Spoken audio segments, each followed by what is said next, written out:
ওসব ভিডিও করে এবার বসবি না। এই তো লেজটা কই লেজটা? এই গাছটা লোক তুই মাথাতে কালকে ফুটেছি।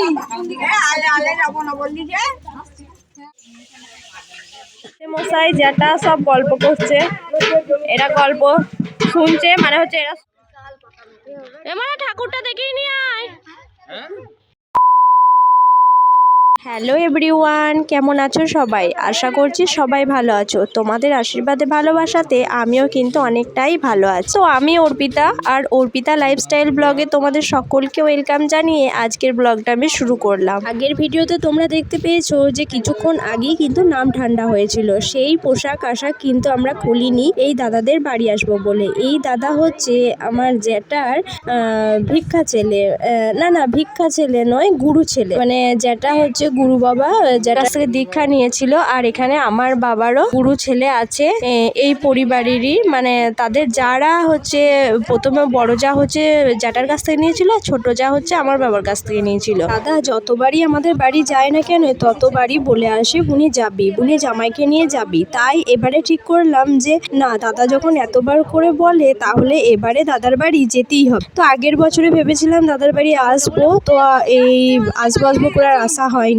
তো এবারে শিওর হই একবারে চলে এসেছিলাম। তো আমাদের বসতে দেওয়ার পর জল খেতে দিল, আর তারপর একটু বসার পরই আমরা এখন বেরিয়ে যাচ্ছি পোতা মন্দির তলা যাব বলে। আমাদের এখানকার একটা শিব তলা আছে, সেখানে পোতা শিব বলা হয়। ওই শিবটা বছর আগে ওই শিবটা উঠেছিল, তো সেই জন্য ওটার নাম হচ্ছে পোতা মন্দির তলা। ছোটবেলা থেকেই জেনে আসছে, আর শিবটার আরো হিস্টোরি আছে, কিন্তু আমি ঠিক জানি না। বড়দের কাছে শুধিয়ে তোমাদেরকে বলবো। আমরা এই রাস্তা দিয়ে বেরোনোর চেষ্টা করছিলাম। এই রাস্তা দিয়ে দেখলাম মাঠে আল আছে, সরু আল। সরু আলের মধ্যে দিয়ে যেতে পারবে না বর্দি, যেতে পারবে না, আমরা যেতে পারবো। তো সেই জন্যই আবার দাদা বললো যে না, তোরা রাস্তা ধরেই যা, রাস্তা ধরে একটুখানি দূর হবে, আর আল ধরে গেলে একটু তাড়াতাড়ি হতো। তো দেখলাম দূর হলেই বা বর্দি আবার যদি পড়ে যায় তাহলে ওর আবার হাত পা ভেঙে যাবে, তার থেকে ভালো চলো আমরা সবাই রাস্তা দিয়েই যাই।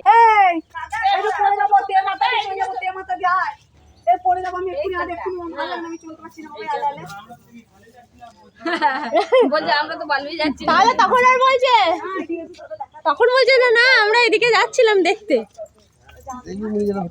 হ্যাঁ, ওই তো তোমার বড় বুনিকে বলো, আমি হবো না। বড় বুনি পায়ে একটু ছেড়া গেলেই হচ্ছে, আর শুকোবে না।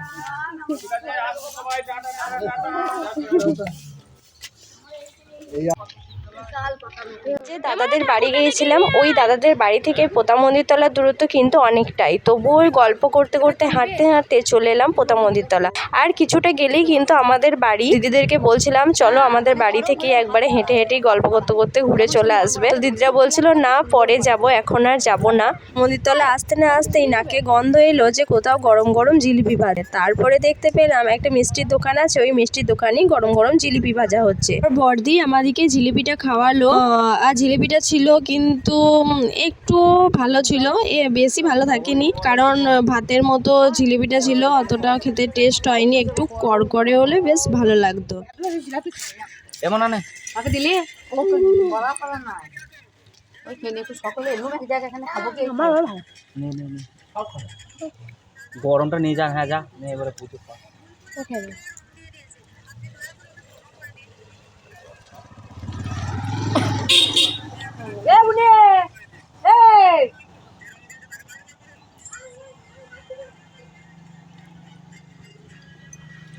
কিন্তু অনেকক্ষণ আগেই চলে এসেছি, আর এসে আমাদের ফুচকা খাওয়াও হয়ে গেছে। তো সন্ধ্যেবেলায় কি কি করছি না করছি চলো শেয়ার করি তোমাদেরকে, কে কি করছে না করছে। মনা দেখো, মনার দিদিদের সাথে খেলা করছে। এই যে একটা দিদি, এই যে একটা দিদি, আর এই যে মনা, আর এই যে সান। ওদের আর খেতে কাজ নেই, এগুলোকে বাজাচ্ছে।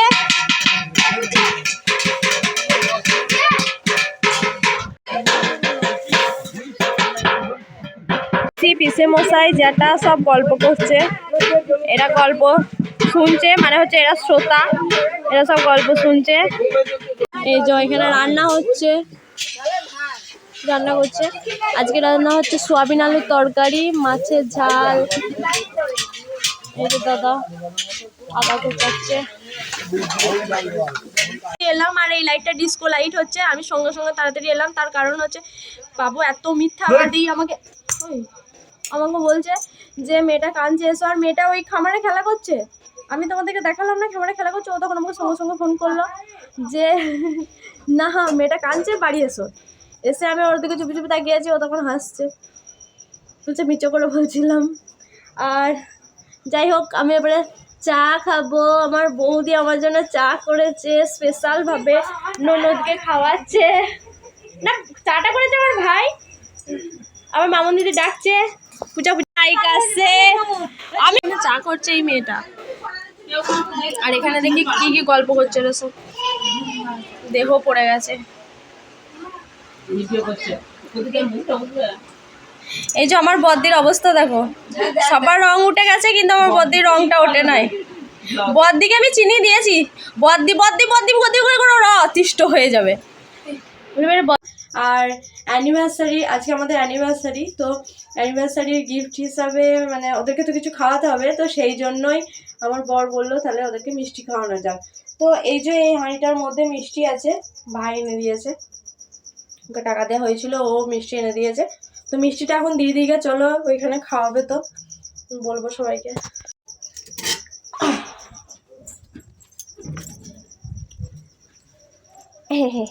মিষ্টিও করছি, এই যা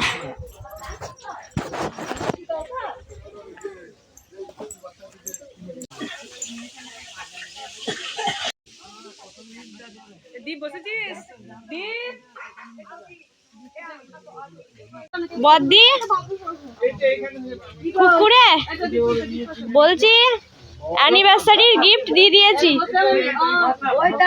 আসছে। আমরা খেতে বসে